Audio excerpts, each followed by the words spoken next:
Once again, good afternoon everyone. So, our topic for today is included in the Unit 2 Gender Differences in Society with our course BS Environmental Science.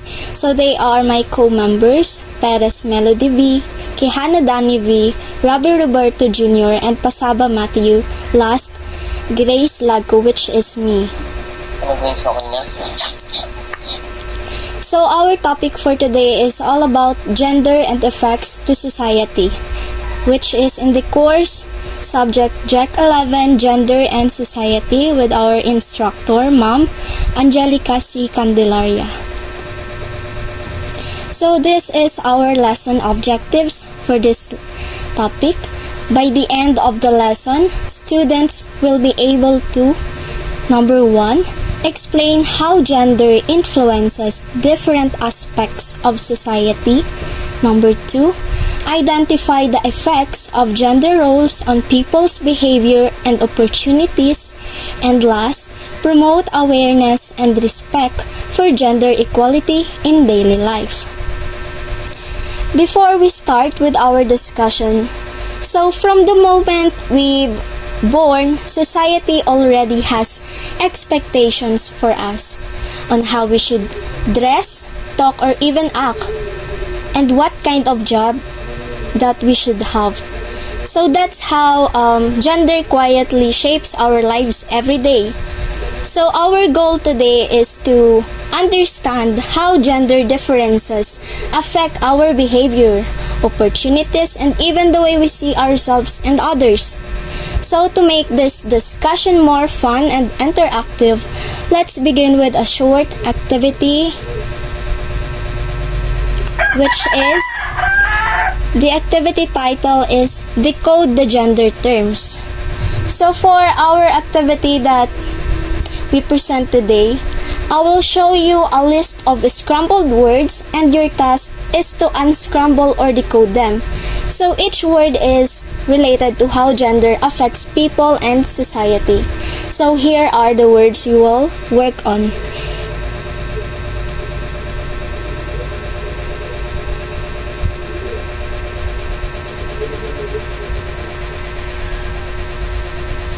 You can raise your hand po if you want to answer.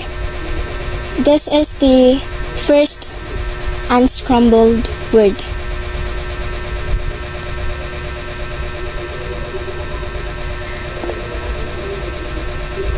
Yes, you are recognized. You can answer it na po. So my answer is informal economy. Kindly please read the definition of it. Type of work where many women or marginalized genders often participate but lack legal protection and fair pay. Yes, So thank the you. answer is informal economy. Thank you, Mr. Ravi. So, yes, the informal economy, this is the type of work where many women or marginalized groups participate. Like, for example, the street vendors or home-based jobs. So, yung challenge dito is that these jobs often don't have legal protection or fair pay, lalo na sa women, which shows how society sometimes undervalues certain types of work and we can foresee it in our surrounding, lalo na ngayon, we can foresee it even in the streets or some areas. Next.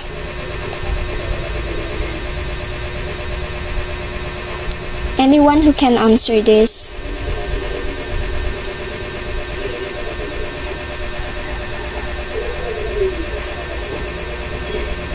This is included po sa class participation. So, aram ni ma'am kung isay po ang nagre-recite. Yes, you are recognized na po.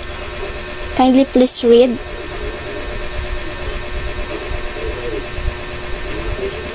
So, media that can shape harmful gender stereotypes and influence how society views sex and relationships. So, my answer is pornography. That is definitely correct, Miss Melody Perez. So, this is the media that can shape harmful ideas about sex and relationship. It often promotes stereotypes about men and women, influencing how people think about gender and intimacy. This is definitely vital for us. Dapat aram na aram ta ini. The next one is this. Anyone who can answer po, you are recognized na din. Please read it. Reflects how society pressures people to fit certain gender beauty standards. Ang answer is plastic surgery. Thank you so much, Kuya Pasaba. So that is definitely correct.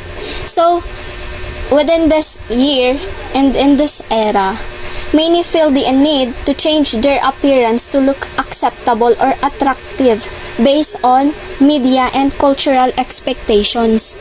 Kasi mostly, even in the social media, there's a lot of people who change their appearance not because to impress, but because they have a reason behind it. Someone is experiencing some bully, and that is the way why people change their faces and even in the parts of their body.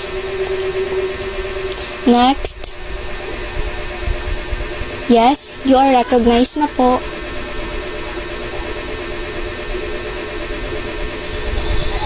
So, the biological classification, male or female, that often affects social rules and expectations. Sex. Thank you so much, Miss Marielle Ulitukit. So yes, that is sex. It is our biological classification as male or female. Even though it's just about biology, society often assigns roles or somewhat behaviors and expectations based on it.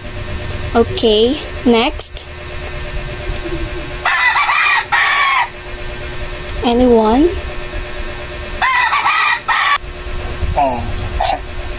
This shows gender inequality as men and women may face different opportunities in work. Thank you so much, Mr. Del Prado. Mike, right? So, work, that is correct. It shows us how gender inequality exists in real life. So, men and women often have different opportunities, like for the payment or chances to lead. So, women also do a lot of unpaid household work, which adds to the imbalance. Like, right now, women are already in the particular area which women are just in their home and their husband is typically working outside. A lot of chores are being settled by women, and the husbands have their also chores outside. Next.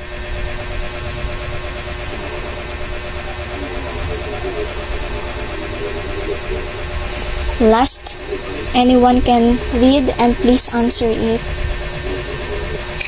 Relates to how society expects men and women to look and behave, or how power is misused in gender relations.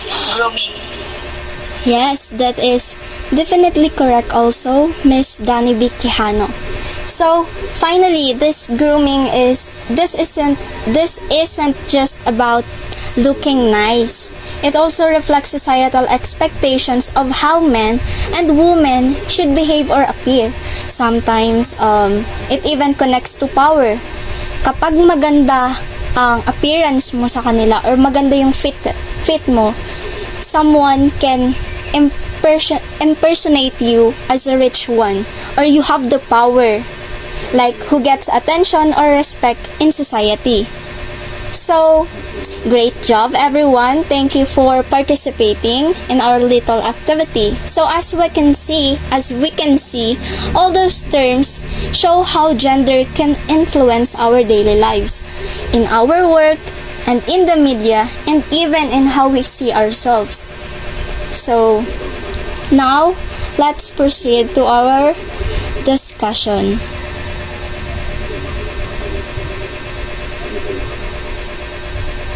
So our next topic is gender and society overview first. So, gender affects how people live, work, and interact. So it tells that it shapes expectations how men and women should behave in family, work, or even in the community. So society often gives different roles and opportunities based on gender. So by understanding these differences helps us reduce inequality and promote fairness. To tackle this, when we talk about gender, it's more than just being male or female. It's about how the society expects us to act, think, and even choose our roles in life. From the way we dress, the jobs we take, or how we behave at home and in our community. So lahat ng yun is influence ng gender norms that society has built over time. For example, people often expect men to be strong and work outside, while women are expected to be caring and stay at home. Like, for now, yung sabi ko dun kanina, women are basically at their homes. They are the one who care for their childs, even in the household chores, and their husband is basically busy outside to have an income that can be provided to his family. So, but as we can see today, those ideas are slowly changing. May mga pagbabago na din. So, more women are leading and more men are helping at home. And that's a good sign of progress toward equality. May changes na ngayon. So this, understanding how gender affects our lives helps us see where inequality still exists and what we can do to make things fairer for everyone, because in the end, gender should never limit what a person can do or achieve, even though you are man or woman or in other gender like the LGBTQIA. So now, let's proceed to our lesson number 1. Let me pass the floor for the gender and effects to society. The first one will be tackled by Miss Melody Perez.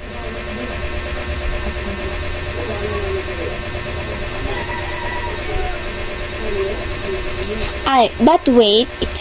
So these are the topics or the subtopics under the gender and effects to society. First is the informal economy. Number 2 is pornography. 3, plastic surgery. 4, sex. 5, work. And 6, grooming. So you can now proceed, Miss Melody, for your topic number 1. So good afternoon everyone. So I will be discuss the informal economy.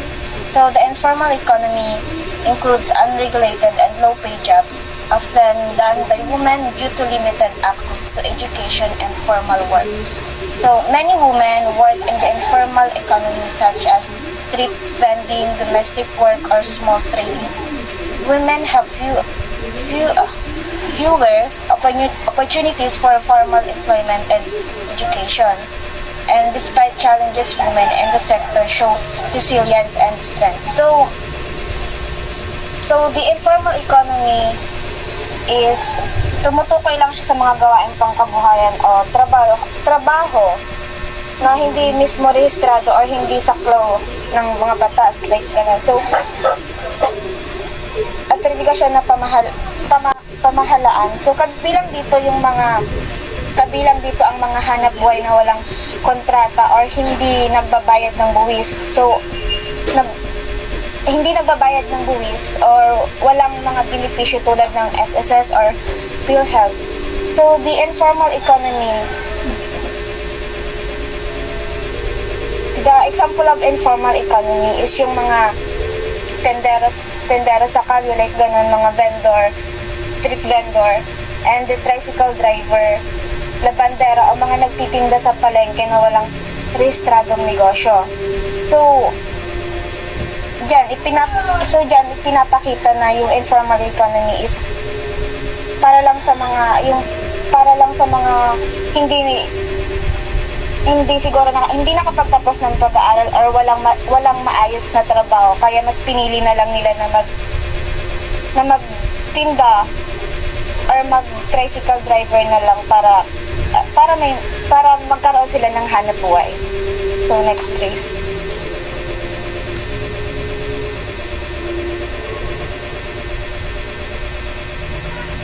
So, the informal economy example is many Filipino women work as street vendors or household helpers without job protection, showing gender inequality and income and job security. So, sabi ko nga kanina, yung mga street vendors or household helpers, mas pinili na lang nila na magtinda ng mga ganon na tagilid-gilid na lang kasi hindi rin naman sila nagbabayad ng tax. So, providing fair pay and job protection helps improve families and communities. So, hindi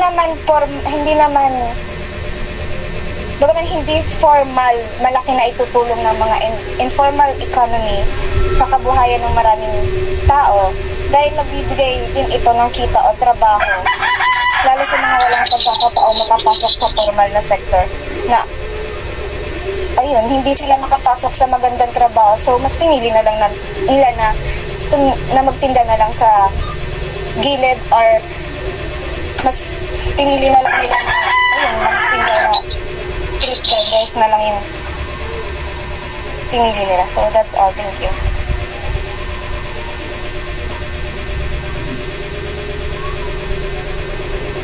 The next one is the pornography that will be tackled by Miss Dani B. Quijano. Good afternoon, everyone. My topic is pornography.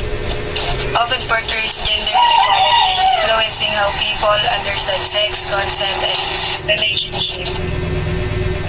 Women are frequently objectified.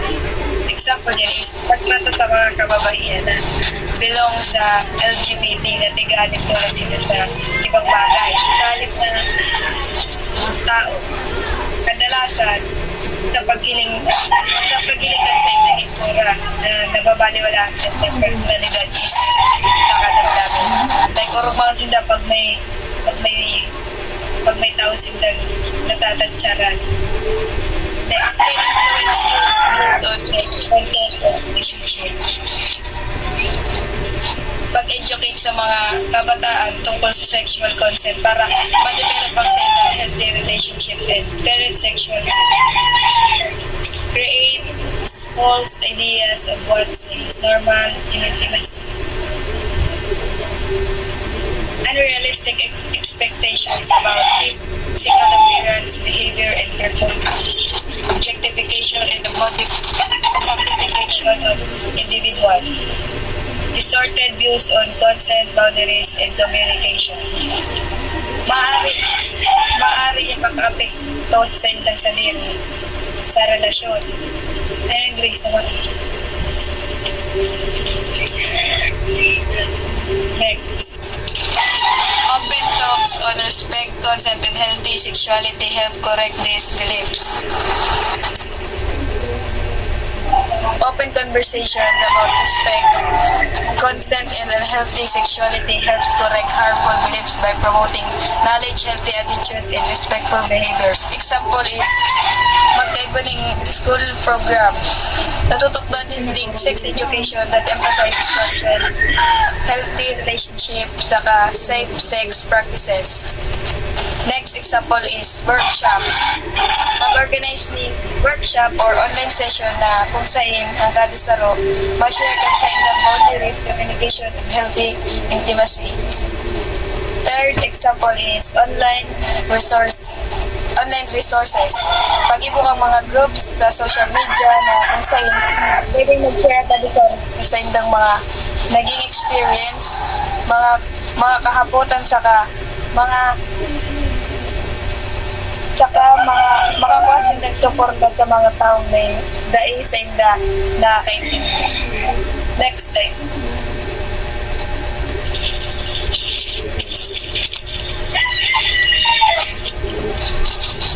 Example, easy online access to porn in the Philippines spreads unrealistic views of sex and consent, especially among youth.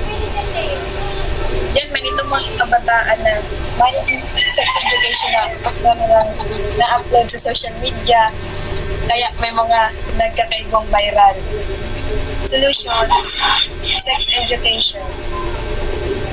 Teaching and learning about sexuality, magkakaigwans in the igdiining knowledge, skill, attitude, and values needed to inform healthy and respectful decision regarding their sexual health and relationship.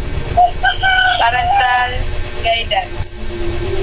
Pagbantay sa mga minor and pagtaong advice para sa saytang kaaraman ng mga nahihiling nila sa social media. Internet safety.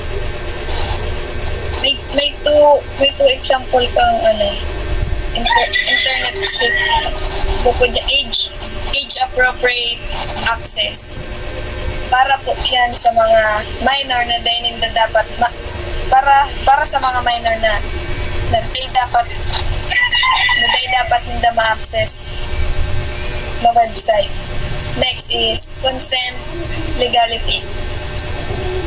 Sa consent legality, si mga nasa legal age na open-minded na about pornography na pwede na nila ma-access. Guys, it's your turn. Okay, thank you so much, Dami V. Now let's proceed to the number 3, which is the plastic surgery. So, what does it mean about plastic surgery? So, plastic surgery, it reflects how gendered beauty standards pressure individuals, especially women, to change their appearance. It is according to Wolf 1991, ASPS with the year 2022.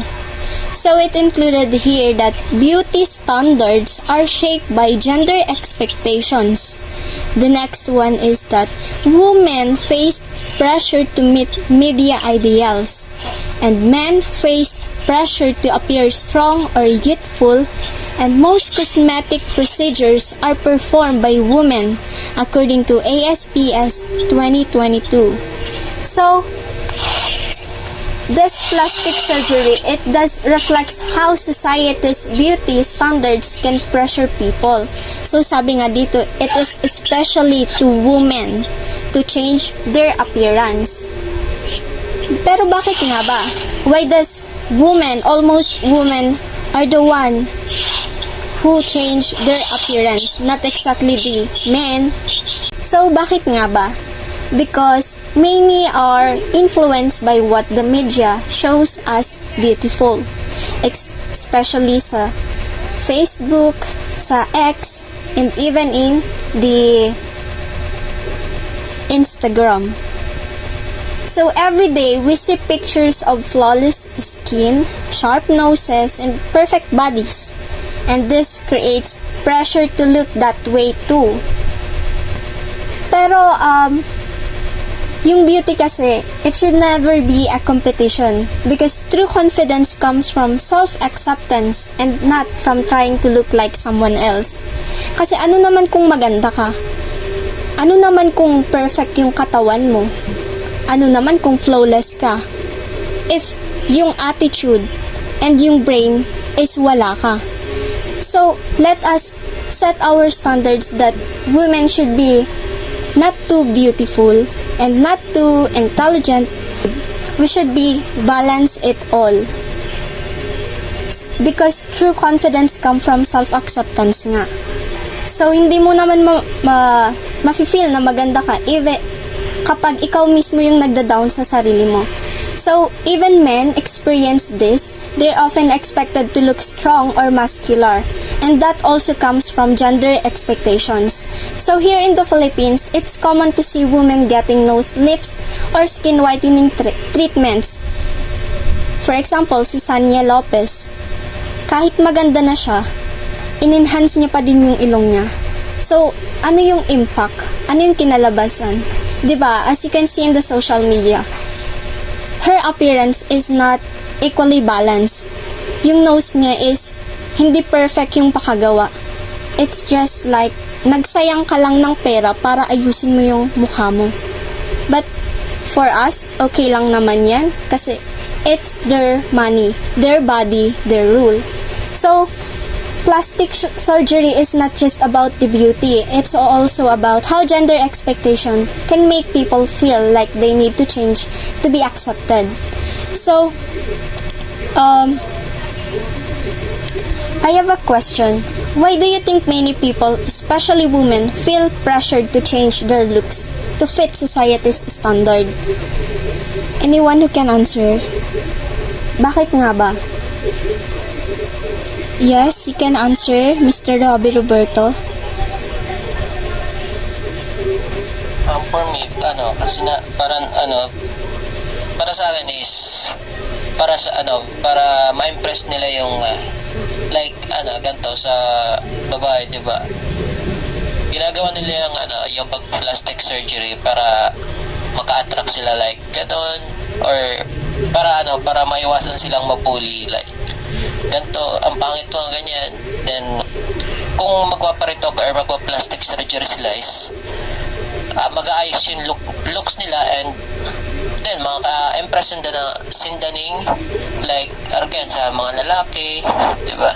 Makaka-attract sindaning mga gwapo or mga kaya, diba? Yeah, that's all. So, thank you, Mr. Robbie. That is definitely correct. Because, it's because how media and society make us believe that our value depends on how we look outside, no? So, next, let's proceed to sex that will be tackled by Mr. Robbie Roberto.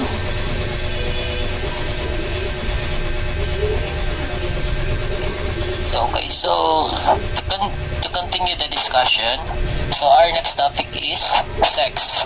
So sex refers to the biological differences between males and females, but society often links this to gender roles and expectation.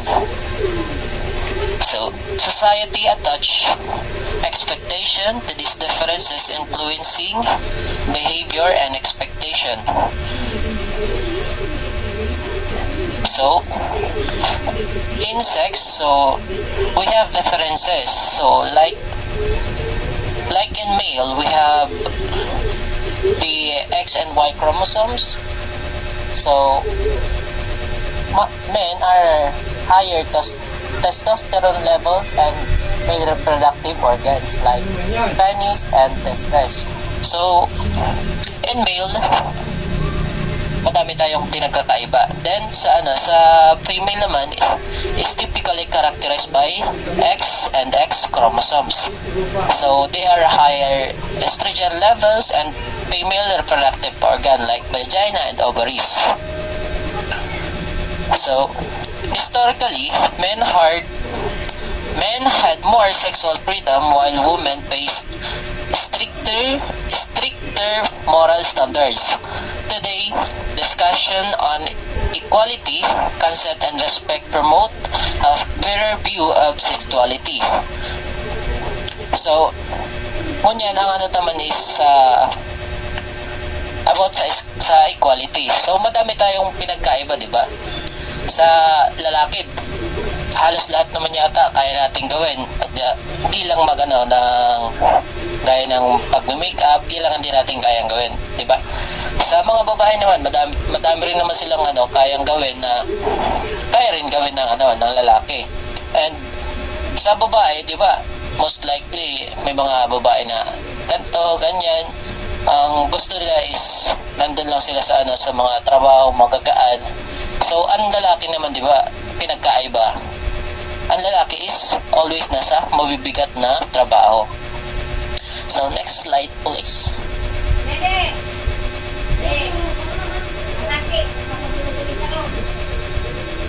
So, here is the example.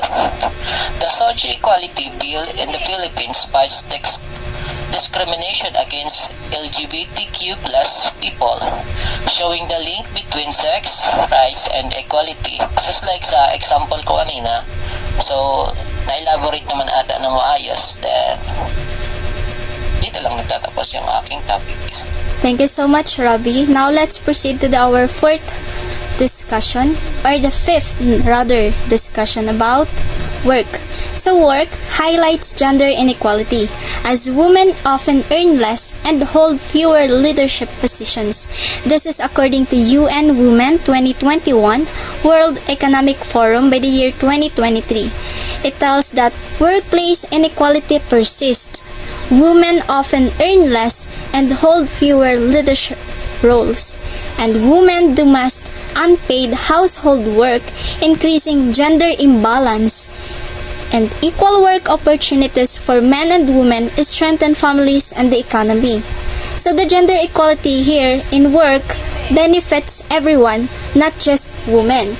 So in many workplaces, men are often promoted faster, while women are expected to handle both work and household responsibilities. So sa women, nakaka-double yung burden niya.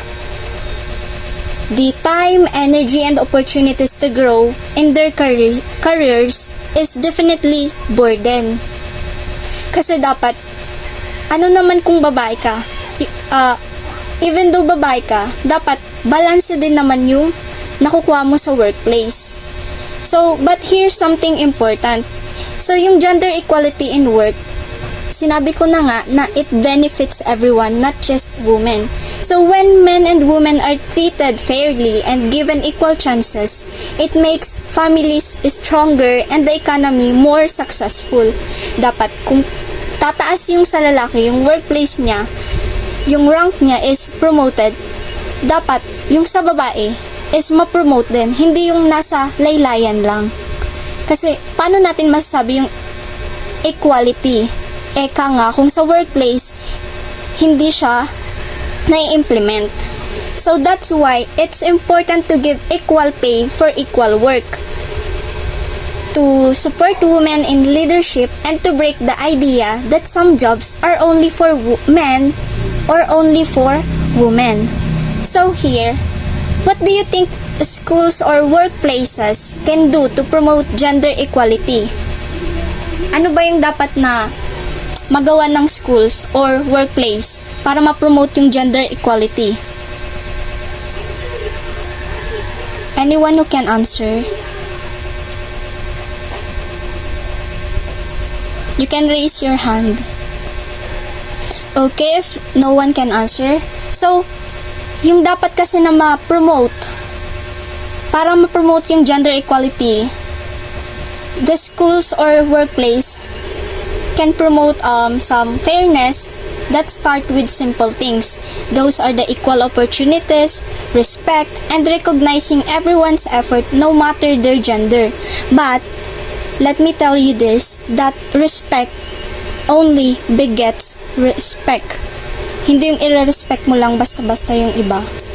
If hindi naman nila nare-reciprocate yung the word na respect for you. So let's proceed to the last subtopics. Last subtopic. The work that will be tackled by Mr. Pasaba. I know. Grooming pala.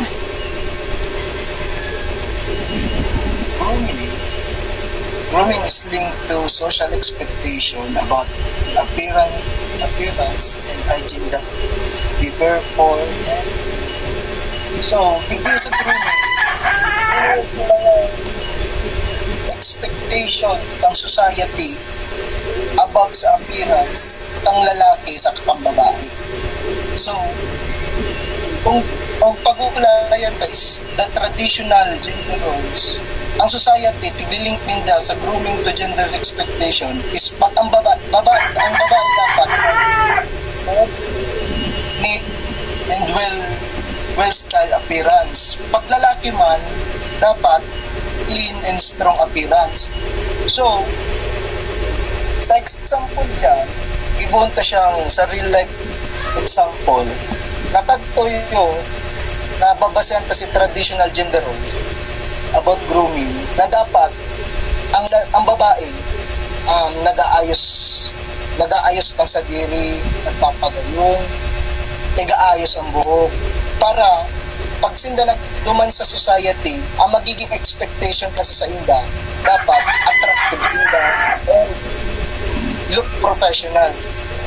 So in other hand man, pag lalaki dapat nagiging expectation ng society man sa lalaki is dapat simple ka lang, igwa kang strong personality, mayo kang ibang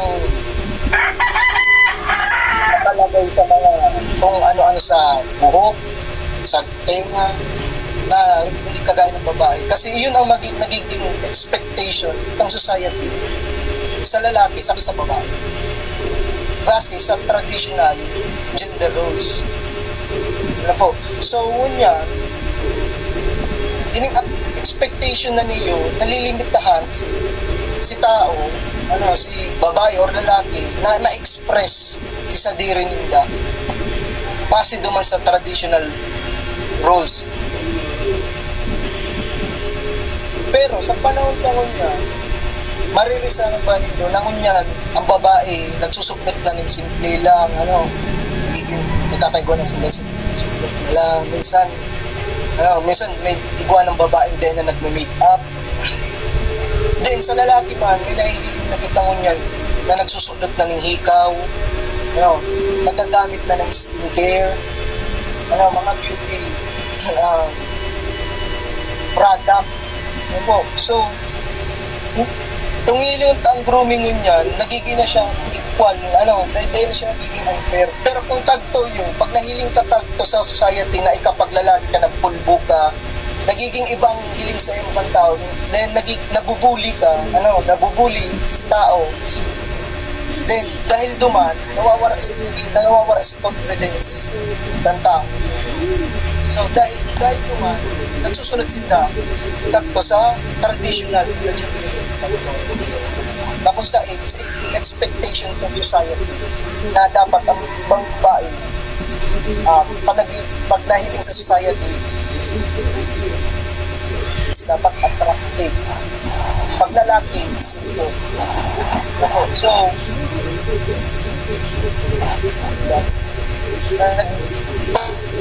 pabako na ang panahon. So nagkakaigwa na itong na-express na pang kada tao kung ano si gusto nila pahiling o ibang tao. Then dito man na parang na-accept na ng society. Lalo naman yung dahil tabaga, lalo sa mga artista, ang mga lalaki na mga fashion, mas sa fashion yung mga lalaki na dapat fashion. Na dati, pag lalaki ka, bawal ka dati, dahil ka dapat sa fashion. Kasi minsan nabubuhin na siya ng lalaki. So, yun na yan, siguro, yun na yung sinagiging expectation ng society sa tao, sa babae, sa lalaki.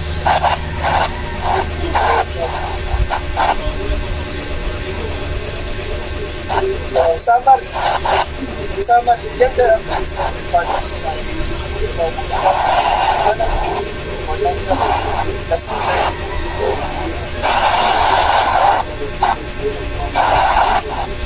So, yun na nga nito, ito siyang epekto dahil kapag traditional na gender roles, so, may effect pala ka-gender sa ibang part of society. So, it changes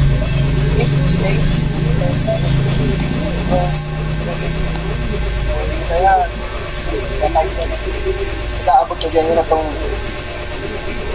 Kasi yung mga opportunities, lalo na ngunyan na nagkakaigwa na siyang acceptance. Pag day man, tapos day man siya totally 100% acceptance ngunyan. Pero nagkakaigwa na siyang mga opportunities. Tapos ang roles, babago na. Tapos sa relationship. Next, awareness of gender issues helps reduce discrimination. So, once na ang tao is may awareness na abot sa gender issue, so dahil kumbaga igwa na sindang idea abot dyan, so dahil dyan magkakaigwa na kita ng less discrimination, kumbaga mababawasan discrimination, bully, The next, promoting equality leads to fairness, growth, and respect for all. So, yun na yan. Pag igwa na equality, so, yaw na dyan malawag si fairness, growth, and respect sa gabos. Maski ang gender mo, mapalalaki, babae, or LGBT.